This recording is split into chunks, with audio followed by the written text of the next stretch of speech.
नमस्कार, जी TV news मराठीमध्ये आपलं स्वागत. मी विलास महाले. घाटंजी येथून एक मोठी बातमी समोर येत आहे. तलवार घेऊन कारमधून फिरत असलेल्या एका सराईत गुन्हेगाराला स्थानिक गुन्हे शाखेच्या पथकाने मोठ्या शिताफीने पकडून जेरबंद केल्याची घटना समोर आली आहे. यवतमाळ जिल्ह्यातील घाटंजी पोलीस स्टेशन हद्दीत स्थानिक गुन्हे शाखेच्या पथकाने ही कारवाई केली.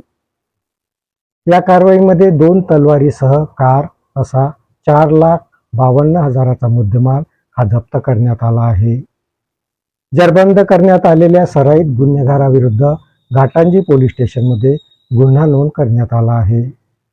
अनिल जाधव असं या सराईत गुन्हेगाराचं नाव असून तो घाटी येथील इंदिरानगरमधील रहिवासी आहे. स्थानिक गुन्हे शाखेचं पथक घाटंजी परिसरात पेट्रोलिंग करीत असताना सराईत गुन्हेगार अनिल जाधव हा खापरी नाक्यावरील येळाबाराकडे जाणाऱ्या रस्त्यावर कारमध्ये तलवार घेऊन थांबून असल्याची माहिती स्थानिक गुन्हे शाखेला मिळाली होती.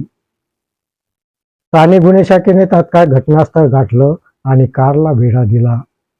यावेळी कारची झडती घेतली असता कारच्या डिकीमध्ये 2 तलवारी आढळून आल्या.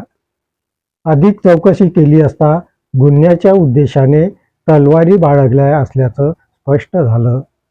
त्यामुळे पोलिसांनी अनिल जाधवला तात्काळ ताब्यात घेऊन त्याच्याकडून हस्तगत झालेल्या 2 तलवारी आणि कार असा 4,52,000चा मुद्देमाल हा जप्त केला व पुढील कारवाईसाठी त्याला घाटंजी पोलिसाच्या ताब्यात देण्यात आलं.